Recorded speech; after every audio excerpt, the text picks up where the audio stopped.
The story begins not with trumpets but with light, the kind that spills across English stone and turns centuries into a single breath. A door opens in Peterborough Cathedral, and with it a chapter closes for a portrait that refused to be just another royal picture.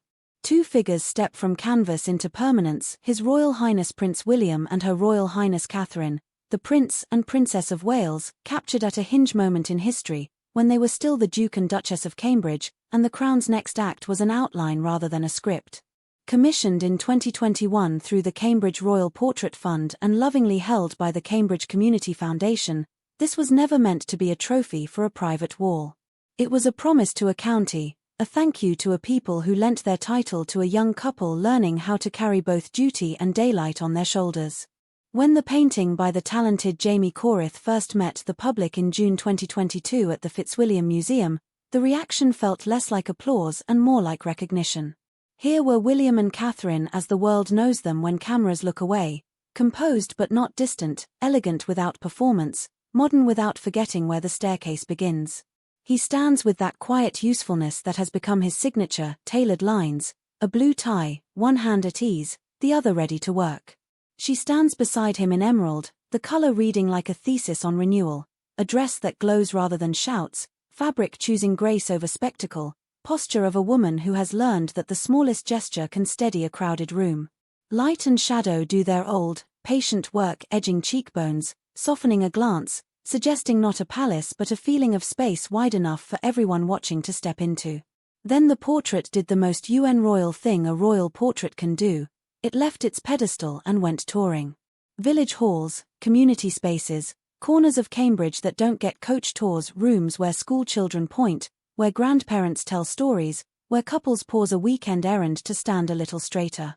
This was always the point of the commission, the gentle subversion hiding inside a grand tradition. If a portrait belongs to the people, then let the people meet it on their own ground.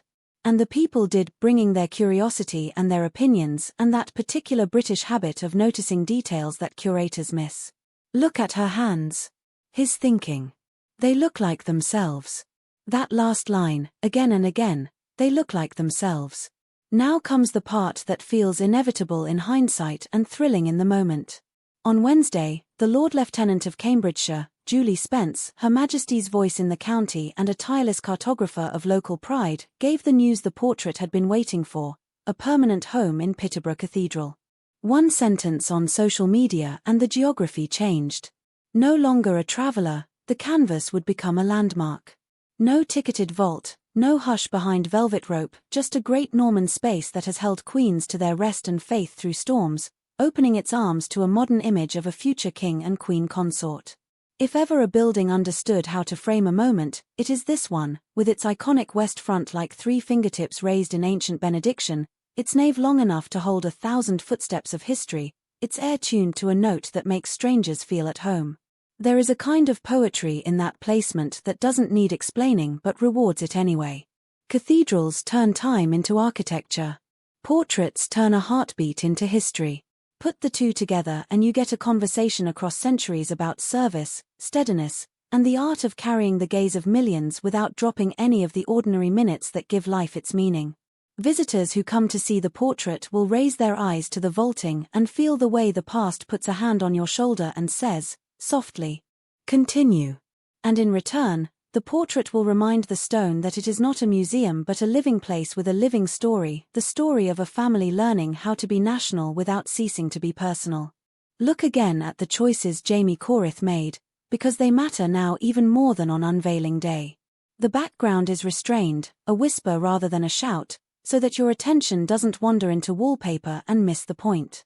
The couple's gaze is angled slightly beyond us, as if they're watching the same horizon the country watches, budget sheets and baby steps, ceremonies and school runs, the kind of future that arrives in small, stubborn increments rather than in fanfares. Catherine's emerald is not mere flattery, it is thematic growth, recovery, the patience of gardens, the promise that the calendar's turning is not just a fact but a gift. William's stillness is not stiffness, it's the quiet readiness of a man who understands that leadership, in peacetime and turbulence alike, is a choreography of listening. And then there is the civic genius of making Peterborough the destination. Accessibility was always baked into the commission, Now it is carved into its afterlife. The north of the county, often asked to come south for culture, gets to say, "Come here." School trips will take on a new shape, grandparents will have a new story to tell, shopkeepers will nod more often to visitors asking for directions.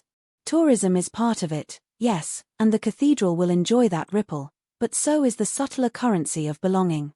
To stand under those ribs of stone and look at a portrait that was made for your county is to feel the line between the royals and the rest of us blur into something more useful, citizens with different jobs, joined by the same weather. The timing is not just convenient, it's meaningful. In a decade where the monarchy has been asked again and again to prove not its glamour but its use, William and Catherine have done something quietly radical. They have turned visibility into a public service. Early years, mental health, earthshot ambitions, the unglamorous circuit of ribbonless visits that won't trend but will change a postcode's luck, this is the rhythm that the portrait captures in miniature. Calm, present, forward-facing. If the polls keep placing them at the top of the affection tables, it isn't because the public is sentimental, it's because the public recognizes competence when it sees it, and warmth when it isn't faked. Peterborough Cathedral, for its part, knows how to host a legacy. It has sheltered saints and scandals, housed queens and coroners, listened to prayers whispered in accents from every century. Now it will keep watch over a portrait that children not yet born will grow up visiting on wet holiday afternoons. They'll learn the names. They'll copy the pose. They'll ask why the dress is green and why the tie is blue and what exactly a Lord Lieutenant does. They'll discover by osmosis that culture is not something that happens in capital cities only, and that the faces on stamps and screens can belong to their county as much as to their country. And somewhere in Cambridge, the trustees who backed the commission will allow themselves a quiet smile. The bet they placed on art that serves, on access over exclusivity, has paid off in the only way that counts, with footsteps and fingerprints and the soft roar of public ownership. The Cambridge Royal Portrait Fund didn't just buy a painting, it underwrote a relationship. The Cambridge Community Foundation didn't just steward a canvas, it stewarded a promise that a title means a bond, not a brand. So yes, call it delightful, as the headlines will, call it historic, as the curators must. But also call it instructive. This is how you build a modern royal image that can breathe inside a medieval frame. You select an artist who paints people rather than positions, you tour the work until it belongs to everyone who wants a look, and then you place it where the door is always open and the light is always telling the truth. A forever home not just for a portrait, but for a way of doing monarchy that exchanges hauteur for hospitality, spectacle for steadiness, distance for dignity. In the years ahead, the portrait will fade a little around the edges, as all living things do. The varnish will be checked, the frame will be dusted, the plaque will be polished by the hands of guides who never tire of the same story. And still, every time someone rounds that column and sees the emerald and the blue waiting, there will be a small intake of breath, the kind you take when you recognize not only faces, but intentions.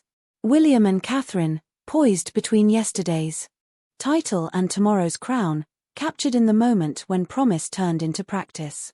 If you visit, take your time. Stand off to the side first, then step in close. Notice the tilt of a shoulder, the line of a sleeve, the fraction of a smile that belongs to a private joke the world will never hear. Then step back until the cathedral reclaims your eye and the portrait settles into its new ecosystem of stone and song. That's the magic, really, a canvas that can hold its own against 1,000 years and still feel approachable enough that a child in trainers will tug a parent's sleeve and say, "That's them," with the uncomplicated pride of someone pointing out neighbors. A portrait found its cathedral. A county found its mirror. And a modern royal story rooted in service, written in the plain language of showing up, found a forever home where anyone can walk in and be reminded why images matter, not to glorify power, but to humanize it, to keep it honest, and to keep it close.